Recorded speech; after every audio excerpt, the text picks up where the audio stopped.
Karen's audacity reached an outrageous and terrifying level when she attempted to use a master key on my door, assuming that her perceived HOA authority, entitlement, and boldness gave her the right to bypass property boundaries and invade my private home. She believed that intimidation, coercion, and aggressive action could bend reality to her will. What she did not anticipate was that her master key was a decoy, and that her audacious intrusion would collapse spectacularly under careful planning, strategic preparation, and complete legal authority. It began on a late Tuesday afternoon when Karen approached my property with the infamous HOA master key she had flaunted for months. She confidently tried to unlock the door, assuming that her perceived authority would intimidate and force compliance. Karen's audacity was palpable. She believed that boldness and entitlement could override legal ownership, personal boundaries, and property rights. I observed quietly from inside, monitoring every action through security cameras and reinforced digital sensors. Every movement, every manipulation of the lock, and every audacious claim of authority was recorded meticulously. Karen's overconfidence blinded her to the fact that the master key had been deliberately rendered useless, a decoy designed to expose exactly this level of audacity. As Karen inserted the key and struggled to turn it, her audacity began to falter. She shouted instructions to an accompanying HOA representative, attempting to force the door open with intimidation rather than skill. Unbeknownst to her, every word, every motion, and every aggressive attempt to enter my home was being captured and logged as evidence for both immediate security and potential legal action. I stepped outside, calm and confident, fully aware that the decoy key would expose her reckless intrusion. Karen, seeing me, attempted to escalate, shouting that the law and HOA rules entitled her to entry. Her audacity, built on entitlement and perceived authority, faltered instantly when faced with direct confrontation and prepared opposition.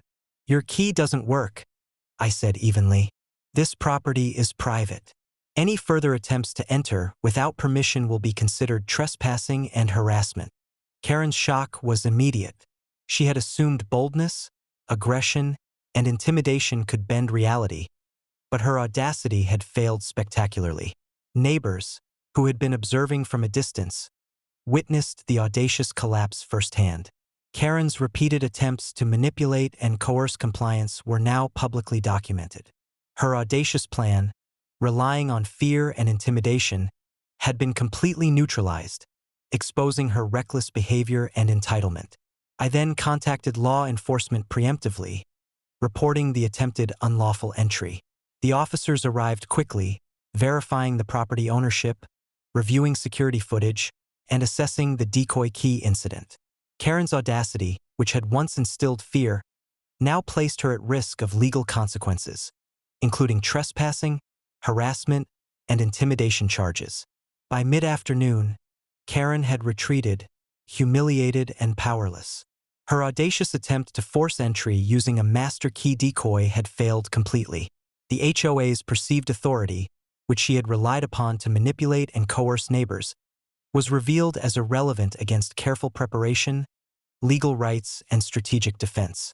Reflecting on the incident, the lesson was clear. Audacity, when misapplied against law, preparation, and property rights, collapses spectacularly.